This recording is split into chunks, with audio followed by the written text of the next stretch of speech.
decidir para que lugar a gente quer ir, a gente chega lá. O problema é, nenhum vento ajuda quem não sabe a que porto veleja. Hoje a gente não sabe onde a gente quer chegar. Então, se você não tem um destino, não adianta nada. Então, o Brasil... E aí eu já te digo qual que, na minha visão, deveria ser a visão brasileira. O Brasil deveria apostar em... Desculpa, fiquei até emocionado, perdi as palavras. O Brasil tinha que apostar em inteligência artificial no modelo aberto, open source. O Brasil sempre foi muito bom em open source. Por 10 anos, eu frequentava o Fórum do Software Livre em Porto Alegre. Vinham programadores do mundo inteiro de primeira linha, tá? Vários desenvolvedores de IA hoje de primeira linha vinham lá para Porto Alegre todo ano, tá? Para participar do Fórum do Software Livre. Por quê? Porque o Brasil tinha uma visão de que o software livre era aberto, era democrático, qualquer programador pode participar do desenvolvimento dele. E por aqueles anos de 2001 a 2012, o Brasil liderou globalmente os movimentos de software livre. A Mozilla vinha para cá, recrutava programador brasileiro. Era incrível, cara. E o que aconteceu com tudo isso? A gente abriu mão. A gente desistiu do software livre. E eu acho que está na hora de retomar isso a partir do contexto da inteligência artificial. Entendi. Bom, então interessante, cara, porque eu não esperava essa resposta, não. Eu achava que a gente fosse mais uma vez ficar na posição subserviente e tudo mais, aceitando que vocês estão dizendo que... Não, eu acho que vai ficar. Você acha? Eu acho que vai ficar. Eu gostaria que fosse não assim. Ficar. Não, eu sou um pessimista, você sabe. De fato. Eu sou completamente eu sou otimista. Então, mas é por isso que é interessante quando vem o Álvaro e alguém. Porque o alguém é legal, assim, o good vibes. Minha posição é sempre uma e merda. ele é bad trip. Mas eu tô brincando. Vai lá, fala aí. Mas é a grande verdade. Mas eu acho que o Álvaro concorda comigo aqui com várias coisas. Eu concordo que eu adoraria Você gostaria que fosse isso. Mas eu sou totalmente pessimista em Por tudo. quê? Porque a gente vai passar a porra da lei e nós vamos se fuder? Vai passar o PL da IA na minha concepção. Ele tem tudo para passar, com poucas alterações do ponto de vista da remuneração do senhor Nilson, que tem um blog, e a proibição de armas autônomas, e que nesse sentido ele vai matar essa indústria. Assim, e do jeito que ele está hoje, ele mata o open source. Mata o open source. A IA ela é classificada a priori, né, em níveis de risco. Exato. Porra, se você tem um software open source... Ele é o altíssimo risco. Exatamente. Ele basicamente... Não, e não é nem isso. Ele não tem um controle centralizado. Exato. E aí, como é que você faz o enforcement disso? Então, você vai ser ilegal na saída. Ele marginaliza o aliás, open source. Tá dando certo no mundo, a gente tá marginalizando. Um ponto muito importante. No AI Act, há uma menção explícita que tira o software livre do esquema. Aqui não há. Entendeu? Então, copiamos de um jeito errado ainda. Não, passou na Coreia do Norte, foi lá e... Tá aqui a cópia. Tá aqui... Passa por esse tradutor aqui. E aí você usa do outro lado. Eu queria trazer uma provocação, pode? Pode. Uma coisa que eu tô pensando... Assim, você sabe como eu gosto dessas coisas de ser pessimista, se eu pudesse ser odiado, eu acho tudo isso divertido. Anti-humanista. Não, porque é uma coisa humanista. Eu falo anti-humanista. Tá. E é tudo no sentido mais carinhoso da coisa, que é trazer as questões difíceis, porque eu acho que elas que são as... Mas, assim, as mais gostosas de trocar ideia também. Eu vou trazer aqui uma questão, tipo... daí eu falo essas coisas, aí vem com umas coisas tão bizarras e cabeludas que o negócio a gente se esconde embaixo da mesa, né? É o espírito, né? Por isso que é um podcast, né? Um programa da televisão. O Trump, para mim, ele tem uma visão absolutamente equivocada da política, apesar dele ter uma visão certa, porque ele ganhou 2 vezes, então você não ganha 2 vezes se você não tiver uma visão de estratégia que funciona. Cara, os votos estão ali para contar essa história. Então calha a boca todo mundo que acha que a estratégia de marketing dele é ruim, de posicionamento, porque se fosse ele não ganhava, essa vez ganhou de verdade. Mas a visão de política pode não caminhar junto com a estratégia de voto. E na visão de política, um elemento que eu acho particularmente desastroso é o Dodge, que é o modelo de corte dos custos na estrutura do Estado. Por que eu acho desastroso? Por 3 razões principais. A primeira razão... Essa é a agência do Elon Musk. Essa é a agência do Elon Musk. Primeira razão, que é a maior de todas. Os caras estão competindo cabeça a cabeça com a China. Mas que hora para cortar custo? Que hora ruim. Num país que tem muita grana. Entende? Espera um pouco. Corta daqui a pouco. É hora de investir. É o que tá todo mundo falando. Warren Buffett, qualquer um que se mostra também um grande vencedor. Tem bastante neurônio, tá falando isso. Então, a gente tem que escutar. Primeira coisa.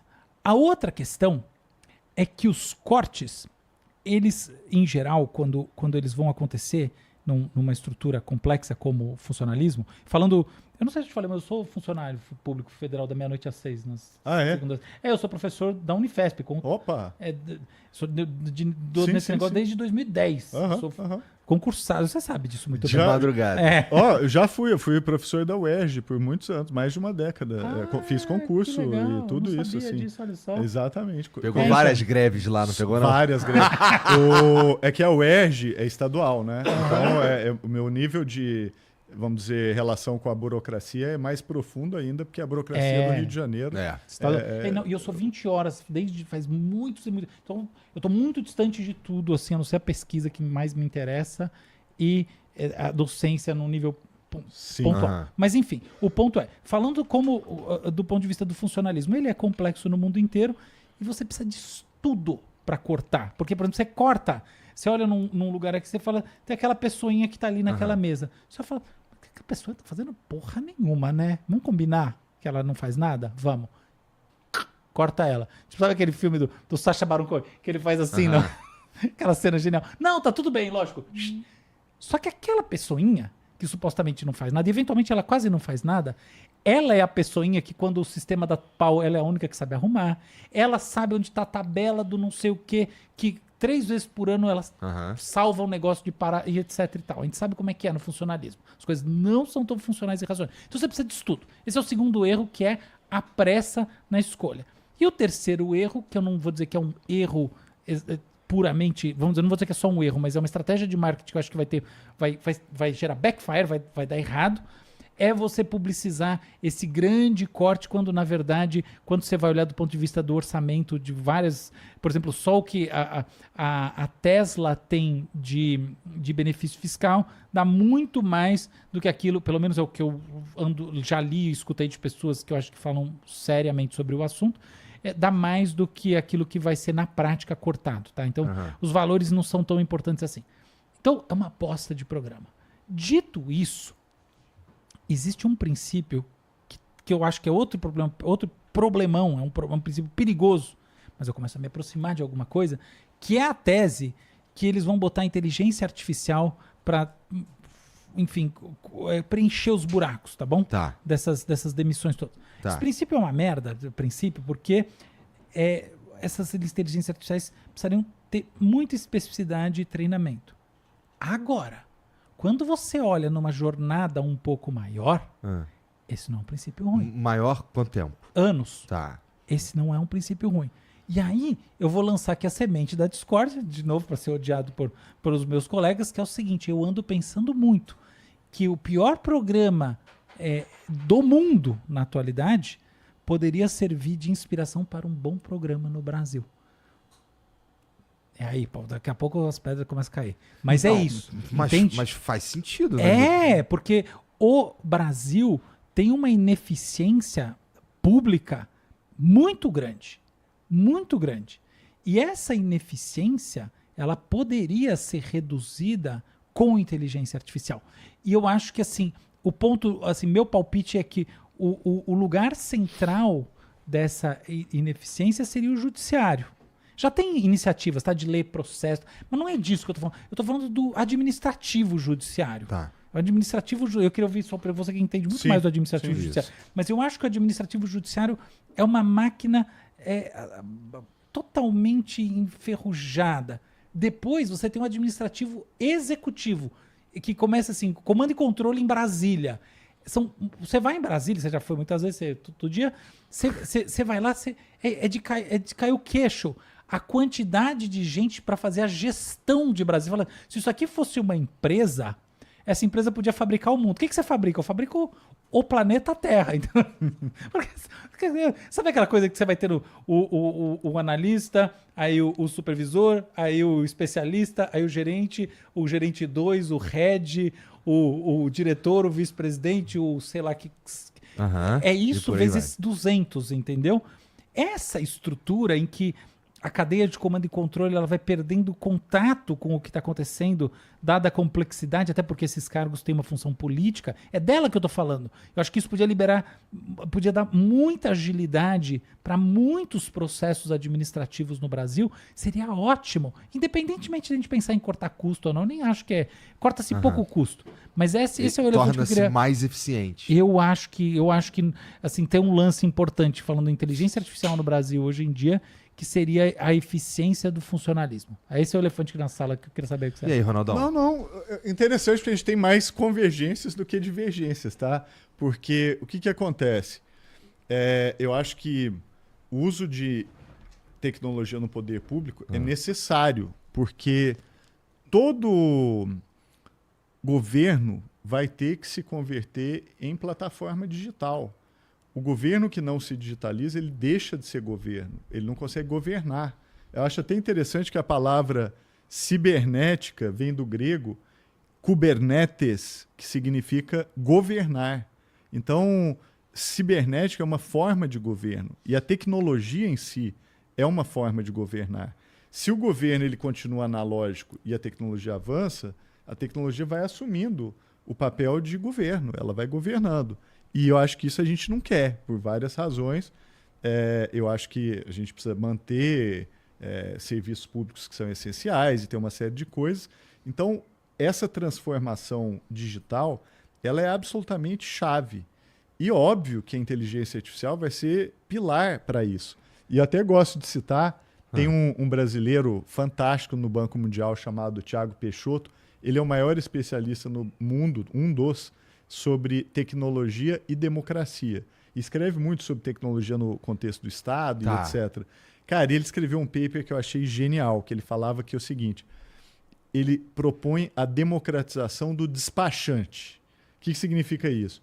Hoje, quem é rico no Brasil contrata um despachante para resolver os problemas da burocracia por você. Então o cara vai lá, ele leva os documentos, ele conversa com as pessoas, ele sabe navegar a burocracia e resolve, te entrega o que você precisa ali de forma simples. E a proposta do Thiago é que a gente devia criar a IA despachante. Só que em vez de ser acessível só para a parcela rica da população brasileira, ela fosse acessível para todo mundo. Então essa IA, ela criaria uma interface com o poder público e tiraria o seu documento, fazia o licenciamento do seu carro, transferência de veículo, ou seja lá o que for, ela resolveria tudo para você. Eu achei isso tão legal que é assim, uma IA que resolve os seus problemas com a burocracia e democratiza o despachante. É um paper que ele escreveu super sério, tá na internet. Quem quiser ver, é só procurar Thiago Peixoto e procurar a palavra despachante. Está em inglês, mas você vai encontrar o caminho. Então, assim, eu não tenho a menor dúvida de que a IA vai ter um papel fundamental na transformação do poder público. Na estrutura do Estado, de uma forma geral. Vai. Tem que ter cuidados. De novo, a gente estava falando da questão de soberania, né? Colocar a OpenAI para administrar o Estado brasileiro não acho boa ideia. Não vai botar nem também... colocar a Microsoft e o Copilot para tomar as decisões. Agora, uma IA open source que o Brasil domine, que tenha todo o controle sobre o modelo, e o modelo é treinado aqui com diversas características e valores brasileiros, né, da nossa comunidade enquanto país. Aí já começa a ficar mais interessante.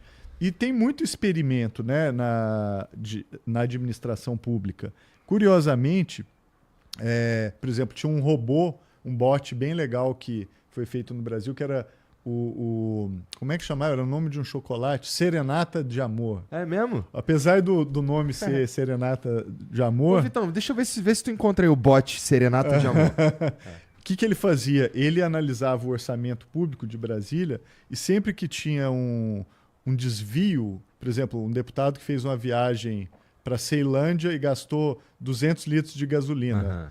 ele falava, opa, tem uma coisa errada aqui. Entendi. E ele tweetava, entendeu? Era um bot que ele ainda tinha um componente de automaticamente ele jogava aquela informação Isso aí? pública. Era isso aí mesmo, olha aí que legal. Inteligência artificial para controle social da administração pública. Exatamente, Isso- olha que legal. Isso é uma iniciativa privada? É uma iniciativa privada. A galera construiu, como o orçamento é público, Aham. então você pega aquela base de dados gigantesca, Entendi. coloca no modelo de IA e pede para ele procurar por anomalias. Inconsistências como essa. Você vai Aham. fazer uma viagem de 10 quilômetros e gasta 200 litros de gasolina. Tem alguma coisa estranha acontecendo, entendeu? Então, essa Seu iniciativa carro fazia estava isso. quebrado, tem que avisar o Legal. cara que o carro dele tá quebrado, né? Exatamente. Então, assim, tem muito experimento acontecendo. Até dentro do judiciário, eu vejo o judiciário como o lugar onde a IA pode florescer mais. E tem muita iniciativa nos tribunais regionais, por Por que exemplo. onde pode florescer mais? Porque o judiciário é, por excelência, o poder que lida com informação e com bases de dados muito volumosas. Né? A quantidade de processos Aham. no Brasil é um negócio absurdo. Então, no judiciário, você tem dado suficiente para que uma IA faça a diferença. E é curioso, porque o judiciário ele é descentralizado. Né? Cada estado tem a sua autonomia administrativa. E nos estados tem iniciativas interessantes. Por exemplo, no Tribunal de Justiça de Rondônia tem um projeto chamado Sinapse. Muito legal, um framework desenvolvido lá para o desenvolvimento de inteligência artificial no judiciário. Aí o CNJ, que é o Conselho Nacional de Justiça em Brasília, viu aquilo como uma boa prática, nacionalizou. Isso é outra coisa legal, porque o Brasil usa mal o seu federalismo. Né? O federalismo, que é o fato da gente ter Aham. estados com algum grau de autonomia, poderia ser usado para experimentação, que é o que a China faz muito bem. Né? Você vai para Shenzhen, Chongqing e outras cidades e fala, pô, os caras criaram uma zona econômica especial aqui para fazer tudo diferente. Algumas naufragaram, não deram nada, foram descontinuadas. Outras floresceram, como é o caso de Shenzhen, e viraram potências globais. Por exemplo, a BYD Aham. é de Shenzhen. Né? Interessante. E a BYD surgiu a partir Assim. de um experimento desse, Legal. que eles começaram a apostar em carro elétrico. O Estado começou a comprar táxi elétrico, ônibus elétrico. A BYD foi sustentada com compras públicas por mais de 10 anos, até que ela então decolou e hoje, por exemplo, você anda no Brasil, você vê BYD em tudo quanto é lugar. Então, o Brasil, apesar de ser federalista, a gente usa muito mal o federalismo, porque basicamente todos os estados fazem a mesma coisa. E eu acho que no judiciário eu já encontrei alguns exemplos de alguns estados usando modelos de IA em lugares como Rondônia e desenvolvendo coisas super interessantes que depois são nacionalizadas. Tem algum lugar no mundo que já está indo por esse caminho de maneira mais. Já está à frente? De uso de tecnologia tem, Mas tem, assim, tem. para isso. De IA no governo, É. Estônia, né? Eu É. acho que é o grande exemplo de estado que se digitalizou. A Índia, muito interessante, porque a Índia também digitalizou todo os serviços públicos, né? Criou uma identidade digital chamada Aadhaar. E a Índia é muito interessante porque o próximo passo da digitalização